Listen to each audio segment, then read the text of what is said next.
Hi, my name is Dr. Odhiambo, and I'm an oncologist specializing in gastrointestinal cancers. I'm going to be on the One Health Lens podcast discussing about colorectal cancer and why, as a 40-year-old, you should start getting screened.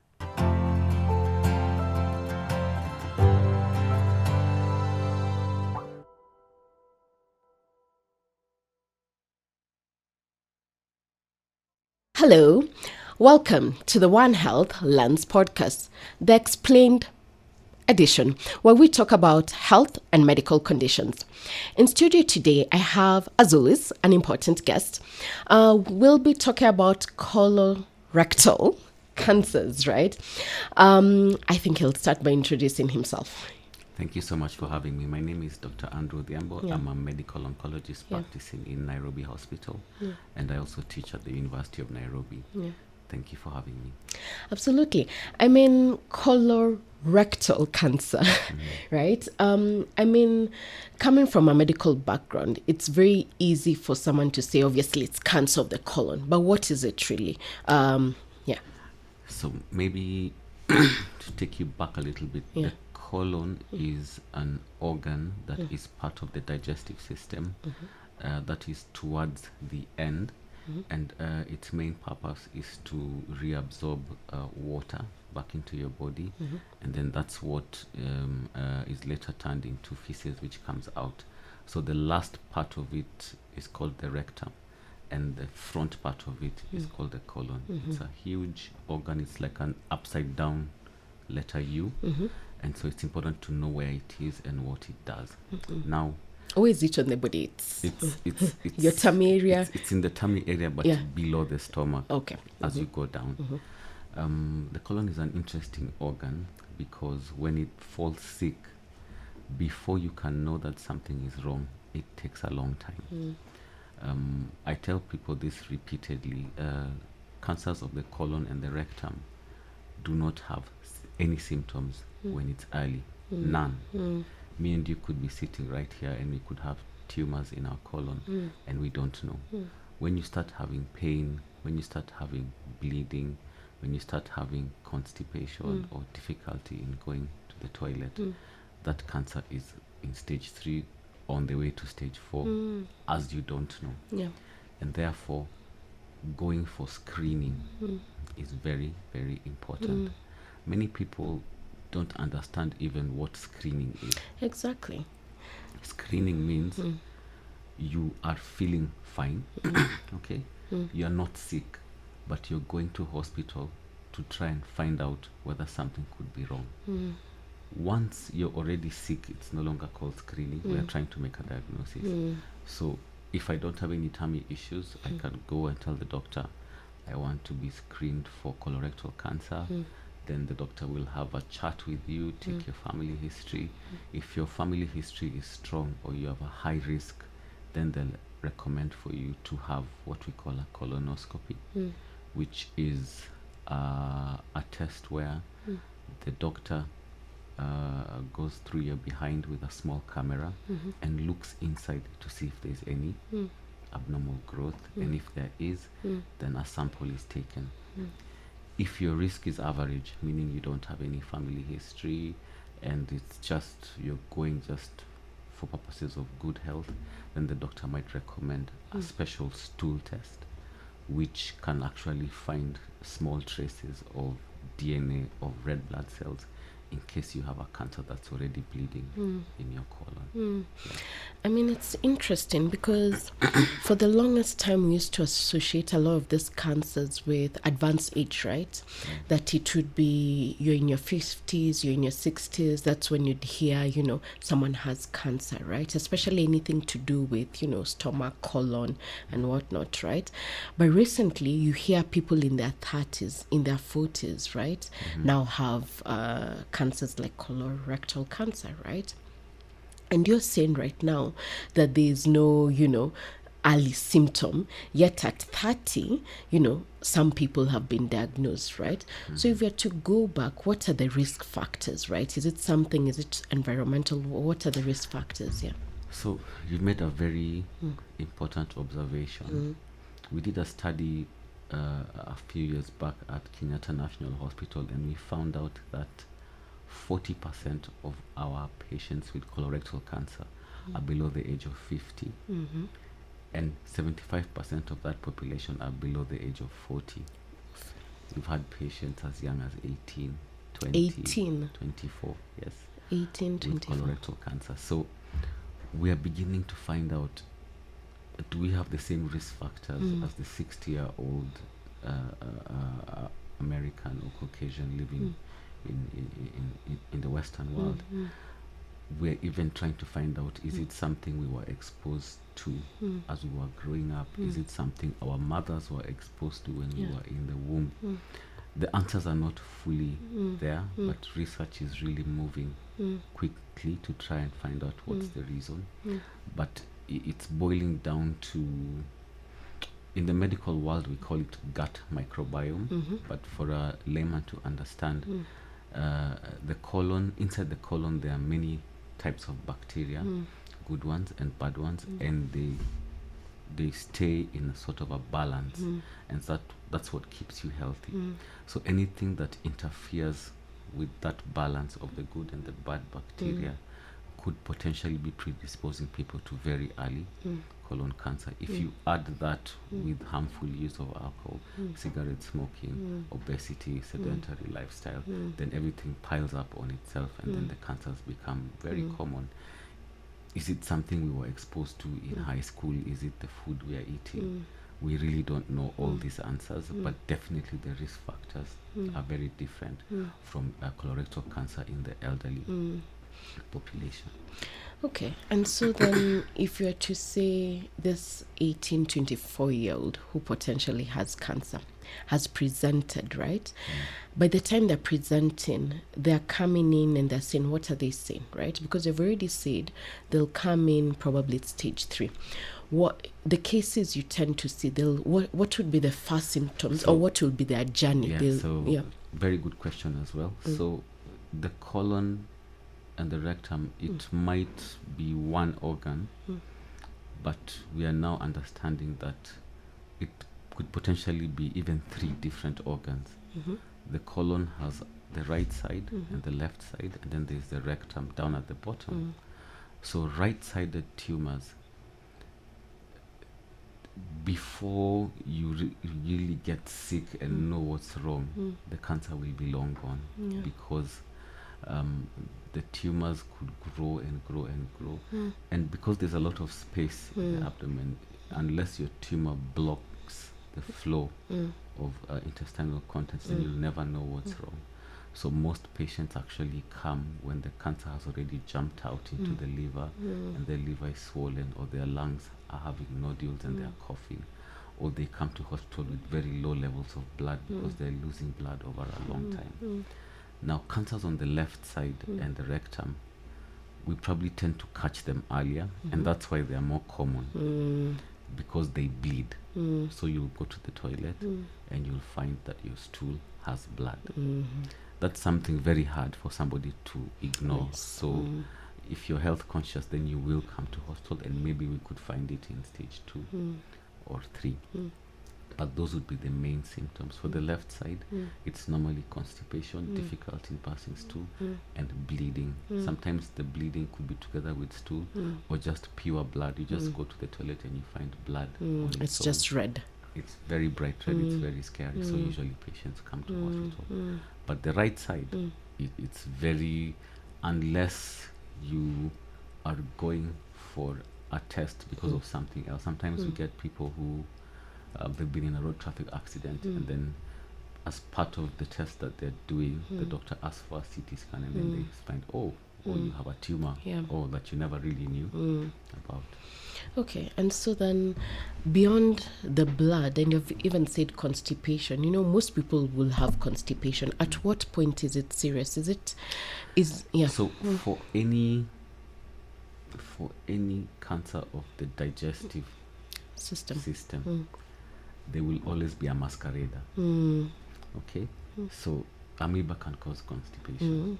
Colon cancer can cause constipation. Both of them can cause bleeding in the colon. The whole point is, if you have any GI symptom that is repeatedly manifesting itself and it's not responding to regular medication. I also give a good example for example, stomach cancer and H. pylori, okay, which is a very common condition and it's being tested a lot in hospital. So you go to hospital, you're feeling sick, you're having acid and whatnot. The doctor tests you for H. pylori and they find H. pylori is positive. But that patient could also be having cancer that they don't know about. So in summary, if these symptoms are repeating themselves, they're not going away with regular medication, please see a specialist as soon as possible. Don't take any chances. We'd rather check and find nothing than wait until it's too late. That's such a good point around, just because you find people who go in for not even tests, but they say they have H. pylori every other month, and you're thinking that how feasible is that, right? No, you could have H. pylori every other month, but yeah, sometimes the H. pylori is just a noisemaker. Underneath there could be something more sinister.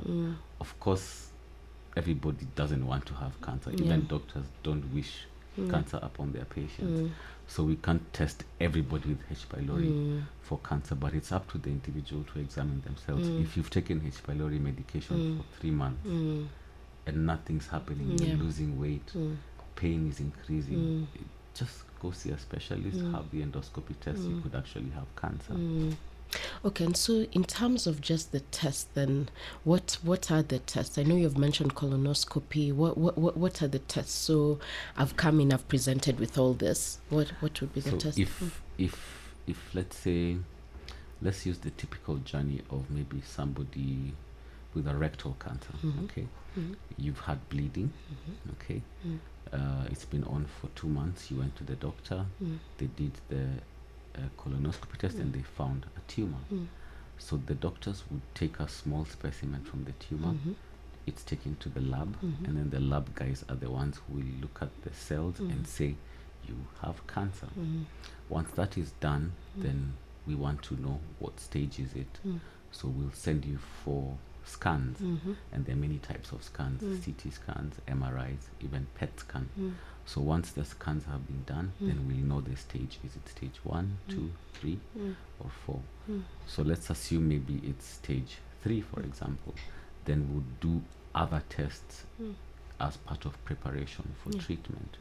We'll check your blood, we'll check your kidney function, we'll check your liver function, we'll check how well is your heart function, just to make sure that you're ready for treatment. Sometimes we do extra tests on the specimen to see whether this could have some inherited sort of we're trying to answer the question, could there be a bad gene in the family?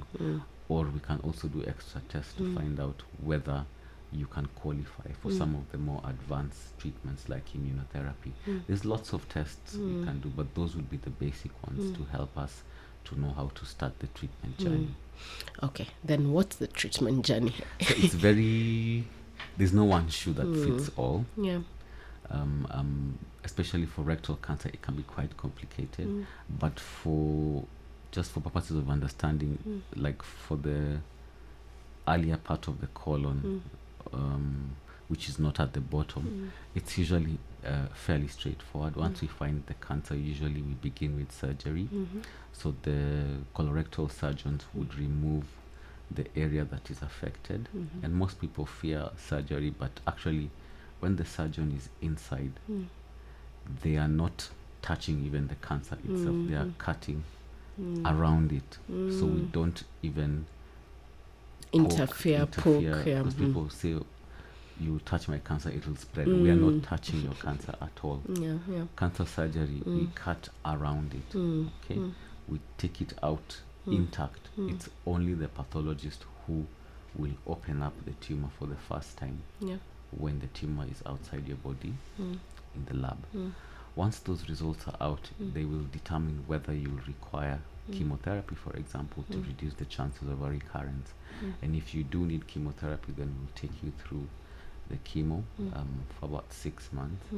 And chemotherapy nowadays has become more easy to manage. A lot of Kenyans and people out there really fear chemotherapy, but it's not as bad as it used to be in the 80s, early 90s, and early 2000s, because we have very new and modern supportive medicines that help patients to tolerate the side effects better. Yeah.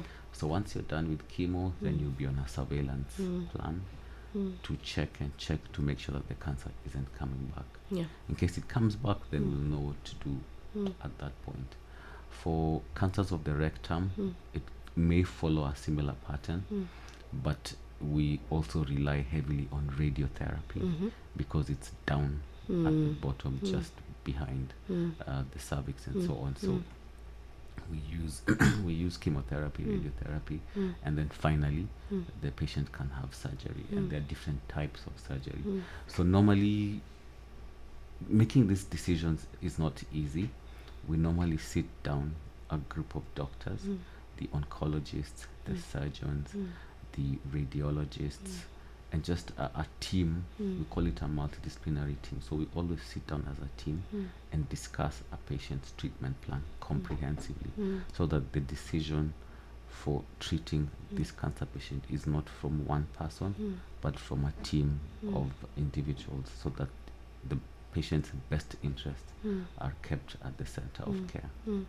I mean, it's interesting that you mention first the decision is multidisciplinary team, because I'd imagine it's not just on the medical side. There are other elements of the age, support structures, cost as well, right? So maybe, I know this is very individualized, right? But then what would be the range of managing, right? So say you have, say stage 2, right? And you only need surgery, right? What would be the cost around that, yeah?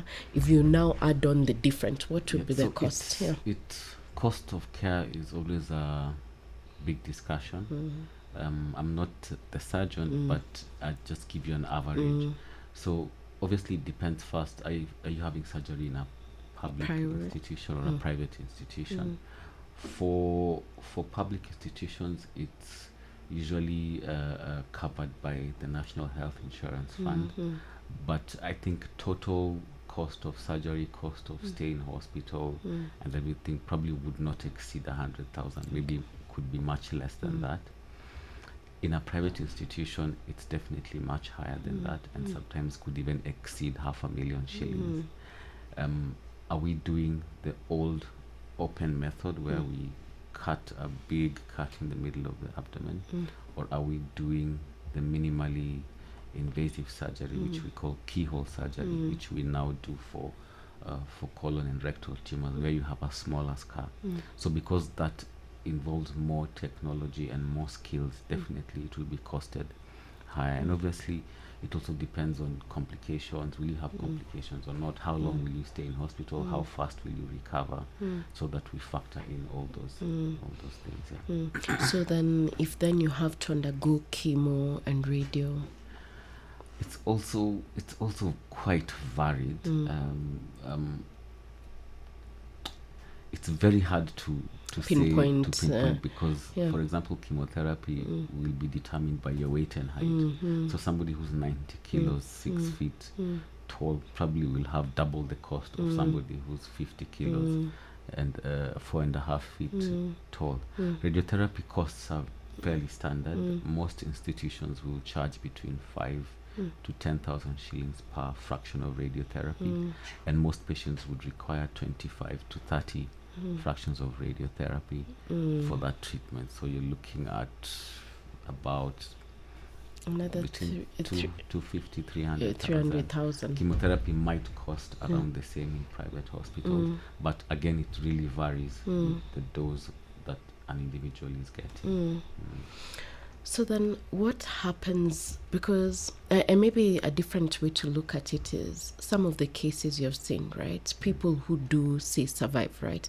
What's their life like? Is it that given they've gone into, say, remission, or given that, say, a part of their colon has been cut, right? And this is part of what, processes your food so that then eventually you can go to the toilet, right? So what happens? Do you live with a bag? Do you live with a what? So it matters. Remember, the colon is not one uniform organ. There's the right side, left side, and the rectum. So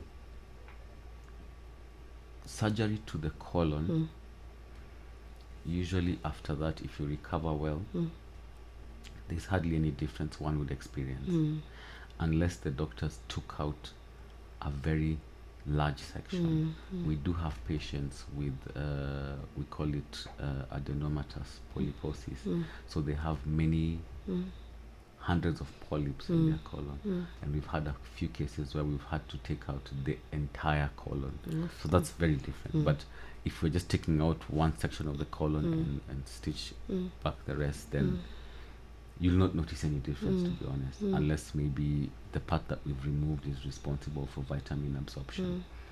Now the rectum is different, because rectum is towards the end, and if the cancer is very near the anal opening, and we cannot save the, we call it sphincter, or the muscle that helps you to hold stool, if we can't keep that intact, then we'll have to leave you with what we call a stoma. A stoma is not really artificial, but it's an opening, another opening for stool to come out, which the doctor creates for you in the anterior part of the lower abdomen, and then you would connect a bag on it where the fecal content would come out. And sometimes people have to be like that indefinitely. So that's very life-changing. Patients need to go through a lot of psychological counseling even before such types of surgeries are done, because living with that stoma is different. Thank God we have very great stoma support groups in the country, and many patients have benefited from those advocacy and patient support groups. But it's usually a very, I'd say it's a very difficult thing for the patient, especially think about your occupation. Let's say you work in a restaurant, like how will it be? Are you an athlete? How will you swim with a stoma? Are you a model? And probably you've seen people on TV doing the advocacy work. So that's the biggest elephant in the room when it comes to colorectal cancer surgery. So I guess where, and it's always a question that I already know you don't have the answer to, but it's always worth asking, right? Because the question as a layman I always would wonder is, how often should I screen? Most people now would say you screen after 40. Now, once you start getting your 40, 50s, that's when you do screenings, health, wellness checks. That's when people start getting scared, and they say, okay, fine, I'll be doing my prostate exam, I'll be doing breast exams, all these things, right? But then... So screening is a whole... a discussion. But keeping it to colorectal cancer. If you have no family history of colon cancer or polyps or anything, then 45 is a reasonable age to start.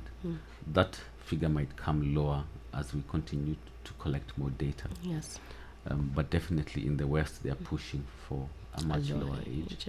And a simple stool test done annually would suffice.